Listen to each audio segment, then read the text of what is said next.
네, 30절 이하에 보면 그들이 작별하고 안디옥에 내려가 무리를 모은 후에 편지를 전하니 읽고 그 위로한 말을 기뻐하더라.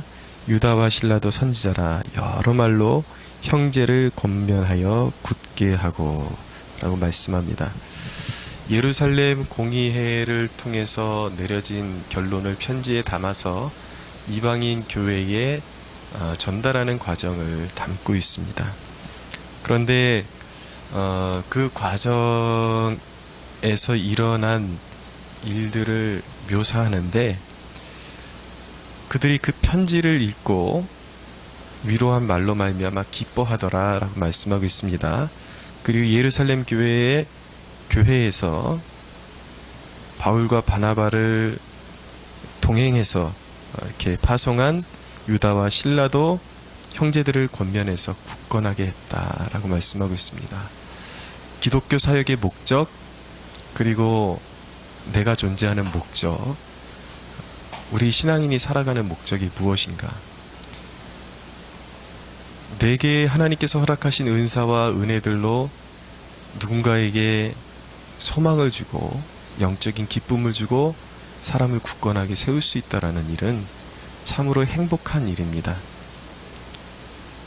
이것이 우리 신앙의 목적인데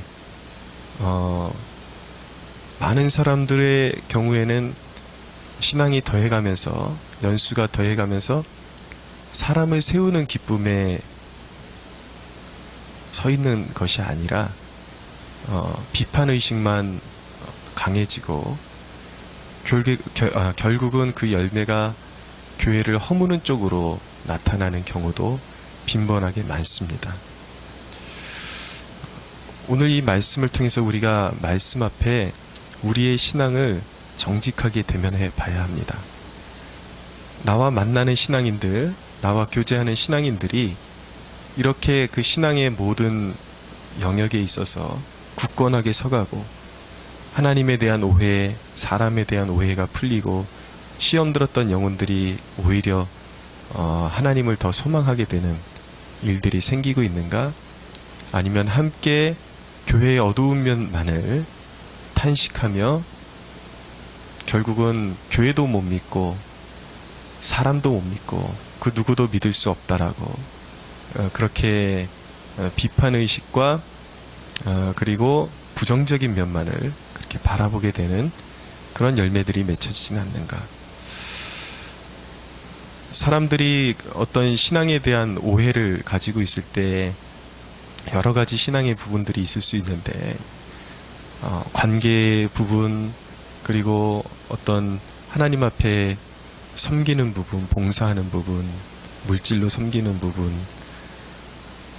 여러 가지 분야가 있을 수 있는데 어떤 부분에 있어서 시험에 들어 있는 영혼들에게 내가 그것을 올바른 신앙적인 관점으로 그 사람에게 해명해주고 풀어주고 그 사람이 다시 교회의 일꾼으로 세워지는 그런 축복을 누리고 있는지, 아니면 나와 만나는 사람들은 함께 다 이상하게 교회에서 멀어지고 신앙의 바운더리에서 멀어지는, 그래서 함께 겉돌고 있는 그런 열매를 맺게 되는지 한번 생각해 봐야 합니다.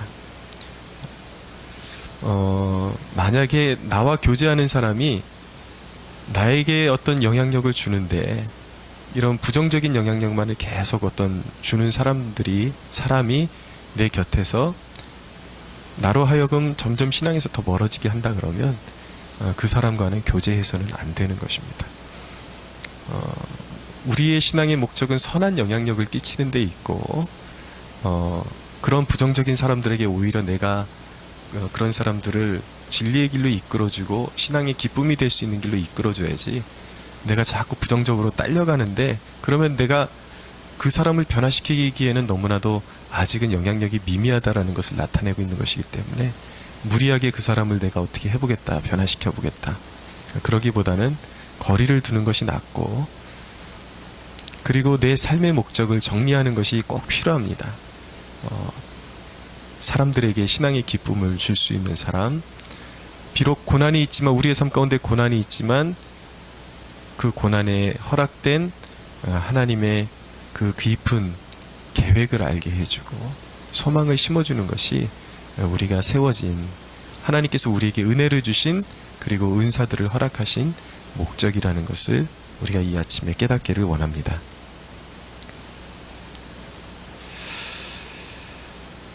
바울이 이제 새로운 결단을 하게 됩니다. 36절에 보면 며칠 후에 바울이 바나바더로 말하되 우리가 주의 말씀을 전한 각 성으로 다시 가서 형제들이 어떠한가 방문하자 하고, 여기가 이제 2차 선교 여행을 계획하는 그러한 부분을 말씀하고 있는 것입니다. 그러니까 바울이 이제 바나바에게 우리 다시 이전에 1차 여행 때 세웠던 그 교회들 다 이제 다시 방문해서 그곳에 있는 형제들을 더욱더 굳건하게 하고 믿음으로 세워주자라는 계획을 세우게 되었는데, 이제 여기서부터 문제가 발생하게 됩니다. 바나바와 바울이 심하게 다투고 갈라서는 그러한 사건이 터지게 되죠. 이 사건을 통해서 우리가 깨닫게 되는 몇 가지 요점이 있습니다.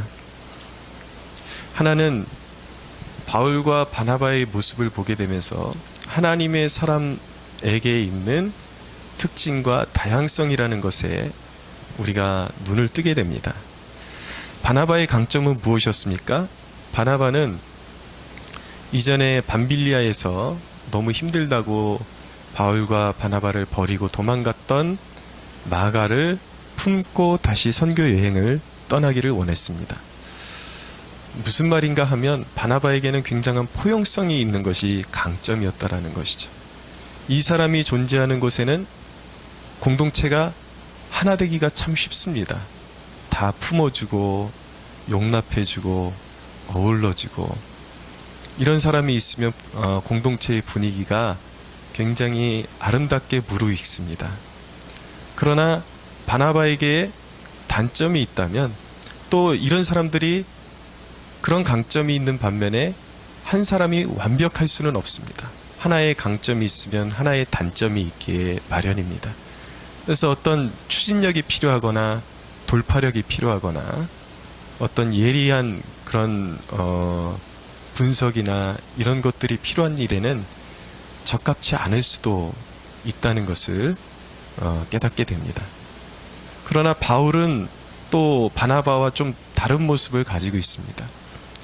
바울은 어떻게 보면 바나바에 비해서 좀 예민하고 좀 사람을 디테일하게 품기에는 부족한 면이 있는 그런 면이 있습니다. 그러나 바울에게는 또 바나바에게 없는 무언가가 있었는데, 유럽 선교의 교두보를 뚫고 로마를 복음화시키기에는 바울만큼 강직하고 추진력 있는 사람으로서 바울만큼 적합한 존재도 없었다라는 것을 알게 됩니다. 그러니까 한 사람에게 이런 면이 있는 반면에 다른 사람에게 또 저런 면이 있다라는 것을 알게 되죠. 생활에서도 정말 이 다름이라는 것, 다양함이라는 것이 얼마나 중요하고 우리에게 요긴한지 깨닫게 되는 것은 그리 어렵지 않습니다. 어떤 주방에서도요, 어떤 음식 재료를 듬성듬성 써는 데는 쉽게 써는 데는 부엌 칼만큼 좋은 것이 없습니다. 큰 칼만큼 좋은 것이 없죠. 근데 그 큰 칼을 가지고 과일을 껍데기를 깎으려 그러면 너무 불편합니다. 거긴 과도가 필요한 것이죠. 똑같은 칼이지만 좀 더 크고 묵직한 칼이 필요할 때가 있고, 어떤 때는 좀 더 작고 예리한 칼이 필요할 때가 있습니다. 어떤 경우에는 못을 박아야 하는 경우가 있는 반면에 어떤 경우에는 굵직한 나사를 박아야 하는 경우도 있다는 것이죠. 근데 우리의 실수는 무엇이냐면, 교회 안에서 어떤 하나님의 사람에 대한 그런 어떤 모습들, 그리고 삶의 행동 지침들, 그리고 성격, 성품, 이런 것을 이야기할 때에 지나치게 획일화시킨 그런 생각을 가지고 사람을 재단할 때가 참 많다라는 것입니다.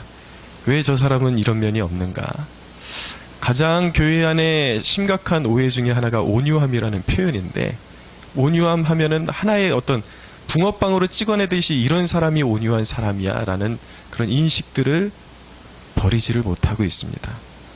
분명한 것은 온유함이라는 것은, 성경이 말하는 온유함이라는 것은 겉으로 표현되는 것이기도 하지만 그것은 중점적으로 영적인 기질을 의미하는 것입니다.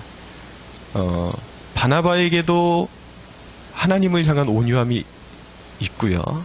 그리고 바울 안에도 하나님을 향한 온유함이 있는 것입니다. 그것은 내가 겉으로 보여지는 성격에만 국한된 이야기가 아니라 내 안에 하나님을 향한, 그러니까 내 안에 어떤 내 기질상 버티는 마음이 있고 좀 급한 면이 있고 그럴지라도 하나님을 향해서 열린 마음을 가지고 결국은 하나님이 원하시는 쪽으로 수정해서 따라가는 마음, 결국은 하나님이 원하시는 쪽으로 선택하게 되는 어떠한 영적인 기질들을 말할 때 온유함이라고 하는 것이지, 사람이 태어날 때부터 가지고 나오는 성정, 이것은요 잘 변하지 않습니다. 그러니까 예수님 만나고 성령을 만나도 변화되는데, 자기가 태어날 때 가지고 태어난 그 기질, 그 성품의 그 바운더리 안에서 변화되는 것이지, 그 기질이 좋은 면 쪽으로 계속해서 이게 성장하게 되는 것이지, 갑자기, 물론 전혀 안 그런 것은 아니지만 갑자기 내성적인 사람이 완전히 외향적인 사람으로 변하거나, 태어날 때 외향적인 기질을 가지고 있는 사람이 갑자기 내성적인 기질로 변하거나 그런 것은 아닙니다. 아예 불가능하다라는 얘기는 아니지만, 저 같은 경우도 오히려 유년 시절에는 굉장히 그 외향적인 면이 강했지만 예수님 만나고는 오히려 내향적인 면으로 조금 변한 면도 없지 않아 있습니다. 그러나 근본적으로 제가 가지고 태어난 기질, 이런 것들은 결코 변하지 않습니다. 그런데 이런 것들을 생각할 때에, 우리가 교회 안에서 사람들을 생각할 때 모두가 필요한 존재들이라는 거, 하나님은 바나바도 필요로 하시고 바울도 필요로 하십니다. 이 사람이기 때문에 되는 일이 있고 이 사람이어야만 되는 일들이 분명히 있습니다. 그런데 누군가를 이야기할 때 왜 너는 저 사람 같지 않느냐, 왜 너는 또 저 사람 같지 않느냐, 이런 식으로 사람을 재단하는 것은요, 이것은 그리스도인의 어떤 삶의 방침, 태도라고 말할 수가 없는 것입니다. 항상 그 사람의 다양성, 그리고 하나님이 그 사람을 무엇을 위해서 저 사람을 저렇게 지으셨을까, 그것을 이해하려고 하는 것, 그 마음이 가장 중요한 것입니다. 또 한 가지 여기서 배우게 되는 것은 무엇이냐면, 하나님이 사람을 사용하실 때 결코 완벽해서 사용하시는 것이 아니다라는 것입니다. 바울과 바나바 안에도 이런 모난 면이 있고 여전히 자기를 주장하는 모습, 이런 것들이 존재하고 있었다라는 것이죠. 누가 뭐래도 각자의 이유를 분석해보면 나름대로 이유가 있습니다. 바나바는 한 사람이라도 더 품기를 원했던 것이고, 바울은 냉정하기만 했다고 말할 수 없는 것이, 아주 중대한 사역에 앞으로 전진하고 계속 치고 나가야 되는데 계속 발목을 잡는 존재가 있으면 사역에 힘이 들기 때문에, 그만큼 맥이 빠지기 때문에 이런 결정을 내리게 된 것이죠. 그러나 그런 타당한 면이 있는 반면에 그 안에는 또 자기를 내세우려고 하는 인간적인 면모도 분명히 어느 정도는 존재하고 있었을 것입니다. 왜냐하면 바울을 생각하면 바나바 입장에서는 내가 키워준 존재예요. 어떻게 생각하면은. 물론 바나바가 그렇게까지 옹졸했을 것 같지는 않지만 능히 사람 안에 있을 법한 그런 상황인 것입니다. 내가 추천해줬고 내가 길러줬는데 지금 나보다 영향력이 더 세질라 그래요. 저 사람이 계속 주도하려 그래요. 그러면 은연중에 마음속에 무언가 부글부글 끓어오르는 거죠. 내가 키워줬는데. 바울의 입장에서는 바나바가 늘 우유부단하고 왜 사람이 저렇게 추진력이 없나, 늘 불평인 것이죠. 그 사람을 보면은 일을 빨리빨리 추진해야 되는데 속이 터지는 거예요. 그러니까 그것을 또 기다려주지 못하고 무언가 자기 그 내면에 있는 그러한 모난 심령이 그냥 이렇게 불쑥불쑥 나오는 완벽한 인간들이 아니었다라는 것이죠. 그러니까 성경에 나오는 존재들이 완벽한 성품을 가진 사람들도 아니고, 우리와 성정이 똑같은 사람이었지만 하나님이 그렇게 위대하게 사용하셨다라는 것을 알게 됩니다. 비록 이들이 싸우고 헤어졌지만 하나님께서 행하신 일은 무엇입니까? 이들이 한 일이 결코 정당화될 수는 없지만 그럼에도 불구하고 결론적으로는 바나바는 마가를 선택하고 바울은 실라를 선택해서 서로 다른 방향으로 가게 되는데, 결론은 큰 그림으로 볼 때는 교회사에 더 유익하게 되었다라는 것을 알게 됩니다. 바울과 바나바가 그냥 뭉쳐 있었다면 한 팀으로 계속 위대한 인물들이 한 길로만 갈 수밖에 없었는데, 오히려 이 사건을 통해서 두 팀이 만들어지면서 더 넓은 지역을 포용할 수 있었다라는 것을 우리가 깨닫게 됩니다. 이것이 바로 인간의 약함을 사용하시는 하나님의 오묘한 지혜요 능력이라는 것을 알게 되는 것이죠.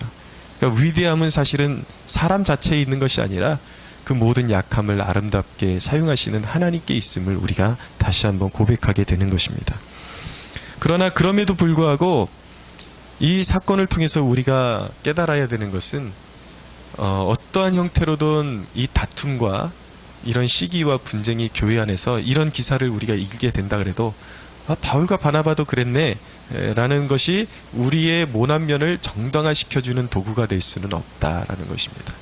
그럼에도 불구하고 하나님은 우리가 성령 안에서 사랑의 끈으로 하나로 묶이기를 원하고 서로 하나 되기를 원하고 할 수 있는 한 분쟁보다 서로 하나 되고 힘을 모으는 것을 하나님이 훨씬 기뻐하신다라는 것을 이 아침에 깨닫게 되기를 원합니다. 교회 안에서는 그렇기 때문에 교회가 아름다워지려면 서로 그 사람에 대한 이해가 필요합니다. 아, 저 사람은 하나님이 저렇게 지으셨구나, 이렇게 지으셨구나. 아닌 사람을 끌어다가 다른 사람으로 만들어버리려고 그러면 안 돼요. 그것은 하나님도 하시지 않는 일을 내가 하려고 하는 것입니다. 너는 그리스도인이니까 이래야 돼. 너는 이래야 돼. 당신은 목사니까 이래야 돼. 당신은 리더니까 이래야 돼. 하나하나 다 획일화시켜서 내 성질대로 묶으려고 그러면 안 되고, 하나님이 그를 만드신 목적을 이해하려는 마음 가운데, 아, 저 사람도 어딘가에 분명히 쓸 데가 있을 것이고, 아, 이런 부분에는 보니까 여러분 교회 안에도요, 설교만 잘하는 사람이 있어서는 안 됩니다. 행정가가 필요합니다. 좀 꼬장꼬장하고 예민해도 또 행정을 잘하기 때문에 교회에 필요한 사람들이 있습니다. 어떤 사람들은 일은 시원시원하게 못하지만 디자인에 대한 탁월한 감각을 가진 사람들이 있습니다. 그 사람은 또 그 사람대로 필요한 거예요.